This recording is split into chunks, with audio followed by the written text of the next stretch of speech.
on, everybody? It's your girl Marine. As you noticed, I changed the scenery a little bit because I'm doing a different kind of video today. I wanted to provide something new and more calming and laid back. What I'm going to be doing today is giving you a story time while we have lunch. I'm going to tell you guys exactly how I got into the music industry. I've been doing videos that have demonstrated how passionate I am about music, but I might as well just explain how I got here in the first place. So with that being said, we're going to sit down, have some lunch, and we're gonna talk.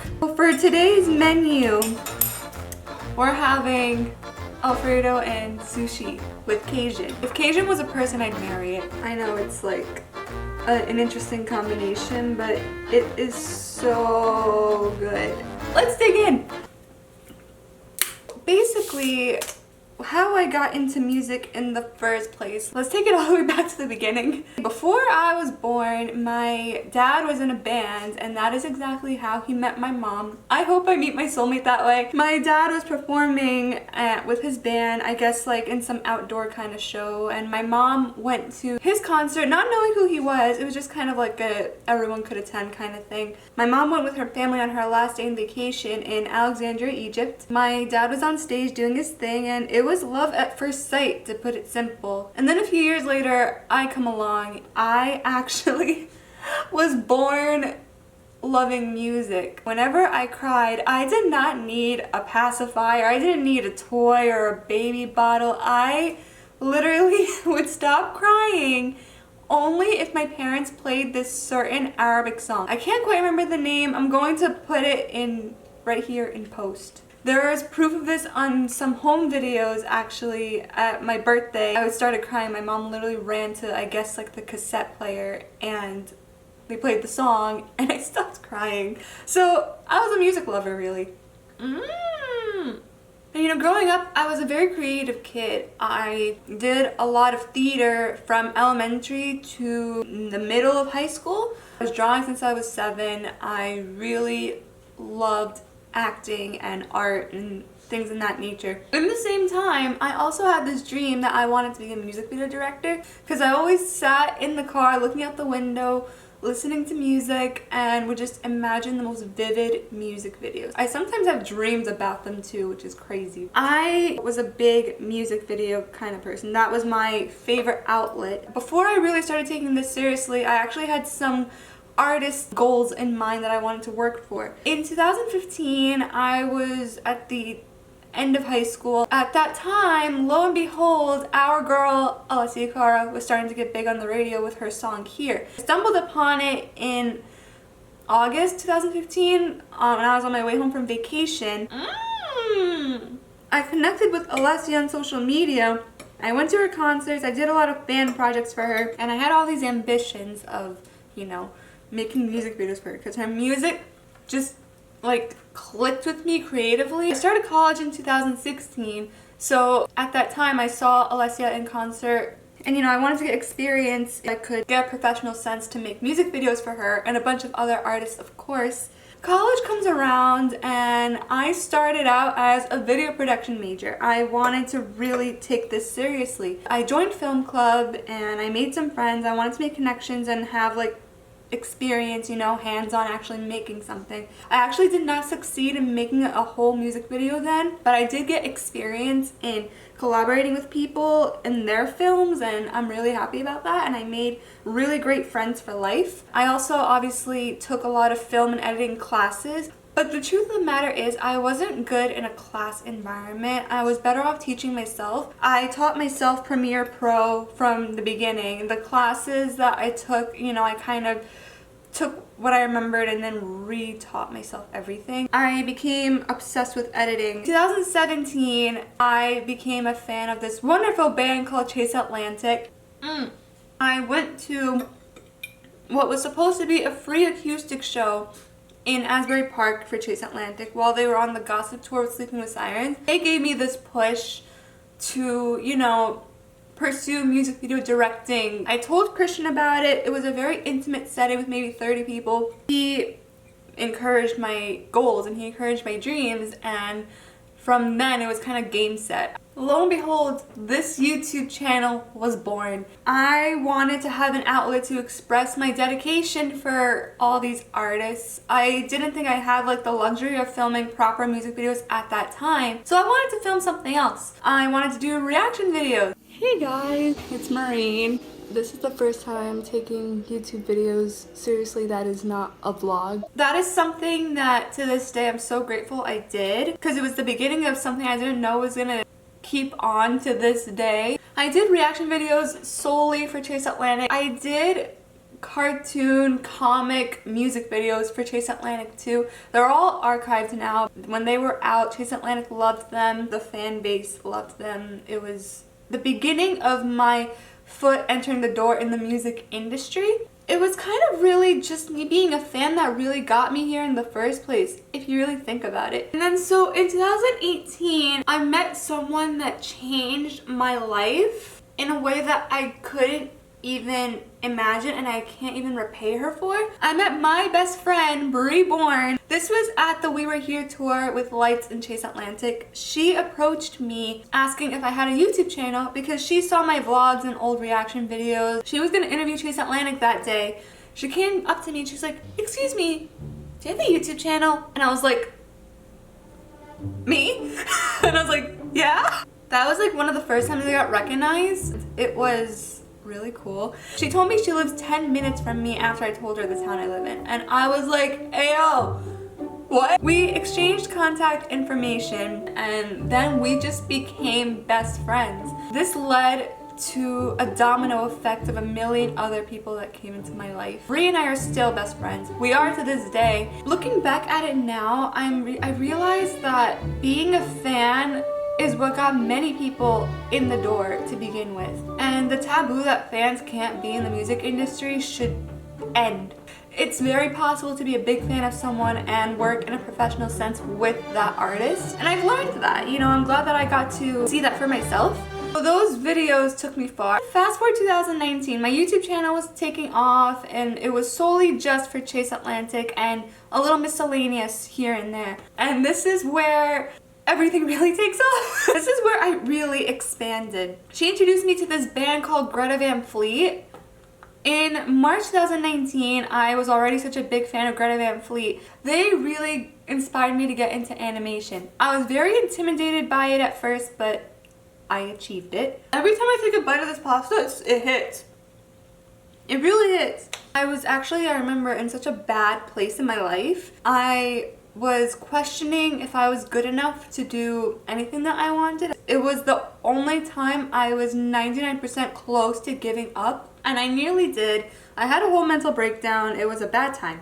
At that same time, I made a music video that was animated for Greta Van Fleet's When the Curtain Falls. I took inspiration from the movie Valley of the Dolls. It's a movie in the 60s, and I felt like it told the story of that film in the song so well, so I was like, let me mesh it together. At that time, Brie was interning for Greta Van Fleet's label, Lava Records. I came across a wonderful soul that also changed my life. Her name is Devin. I promoted her EP because I really liked it, and she replied to my story and she asked like if I'm in the industry, and she was really like happy that I like her music and everything. I told her that I do like a lot of artistic videos and stuff, and I showed her the Greta Van Fleet film. Kind of nervous to show her, but I did anyway, and she asked me if I could do a lyric video for her. I was like, yes, I'd love to. The correlation with Devin is she also A&Rs at Lava Records, so that is how I got to know her, through Brie interning at the label. Devin and I connected and we became extremely close to this day. Another lesson that I'm plugging in real quick, you have to make solid connections and be a good person, because that's going to take you far, and I'll prove why. I, got a video pass and a photo pass for Chase Atlantic's Phases tour. Got that through their manager. I built a little portfolio for local bands and stuff like that, so I had something to show. Then fast forward, so after Chase Atlantic, we're in August 2019 now. I met this amazing girl that changed my life. Her name is Scylla, my best friend. She liked my pictures and she asked me to work with her at this publication that we used to work at together. So I said yes, I applied, I got in, I got opportunities to photograph the main and then eventually Greta Van Fleet. And it was so soon in my career too, and that's like the crazy part. Then 2020 comes around. I didn't know what was coming next. But before then, I got the publication connected to this amazing media outlet called 1824. They are this media outlet organization that's under Universal Music Group. They help like these publications and creators connect with artists to interview them. A little later on, Scylla and we wanted to make our own music magazine, and it is called The Anti Magazine. She asked me to run it with her. We had all these plans. We had a couple concerts covered, and then Corona was like, hey, you're not doing that. The pandemic hit right when the magazine was starting to take off. It was a bummer. So we took a big mental health break. It was, you know, sad for the music industry at that time. Over the pandemic, I got into K-pop. I'm so grateful for it. So the pandemic hit. I needed something to do. I came across this amazing artist named Kelsey Carter. She was releasing music and she came out with this amazing song called Devil on My Shoulder. 2 seconds into listening to the song when it came out, and I was like, I need to make a lyric video. I finished it within 20 hours and it was one of the best videos I've ever made. I posted on Instagram and she loved it to the point that she made it the official lyric video, and I got to meet this amazing soul named Rob, who was Kelsey Carter's manager at the time. And he's a very valuable connection industry-wise and friendship-wise. Kelsey Carter made the Devil on My Shoulder video, the official lyric video, and I was like, well, what is going on here? Big crazy moment in my life. It led to more recognition, it led to more clients. And then so I was like doing that on and off. 2021 comes along, I was still doing lyric videos, and then in March, I wanted to pick up YouTube again. Every time I'm like in a weird transition in my life, I always come back to YouTube. I've been so inconsistent with it because I was just so confused in the direction of my life, but I always came back to YouTube. I made my YouTube comeback. I did lyric videos for a little bit. I got really burnt out. It wasn't where my heart was really at anymore, and that's okay. You live and learn. That's like part of the process. I've started over so many times and I learned a lot from it. And then we brought the magazine back because we just felt it was right, and it became my big commitment. I kind of left the face of YouTube to focus on that, and it was something that I was happy to do. Was very passionate about it. It was our baby, really. She now runs it by herself, but I'm so proud of her with how it's going. With the magazine, I developed so many connections. I met so many people through Universal, through all these labels and all these artists, and it just changed my life. I learned a lot about leadership and how to work with a team. I learned more about myself as a person than I did ever in my life. And now I'm back on YouTube. I became such a bigger and better person because of all my experiences. So that is how, in the most cohesive way I could explain, I got into the music industry. To put it very simple, it was more of a domino effect, passion, ambition, starting over, and of course connections and kindness. That is exactly how I got to where I am today. And this is not even where I'm settling. Like, I have so much more to do, and I just finally found my calling, that it's here on this platform, on my YouTube channel.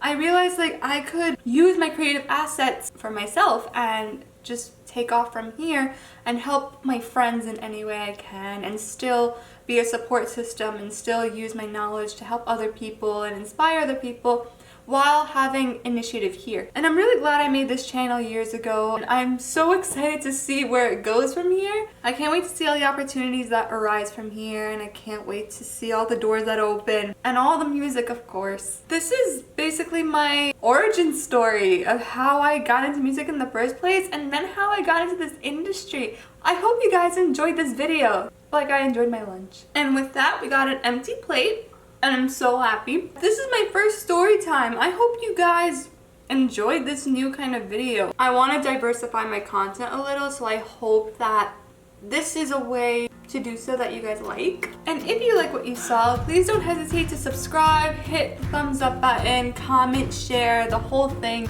If you have any questions about the music industry, or my personal story for that matter, feel free to drop it in the box below. And I also plan on doing a general Q&A video soon, if that's something you like. So feel free to drop general questions for the Q&A in the comment section below. I will see you all very soon. Happy feasting!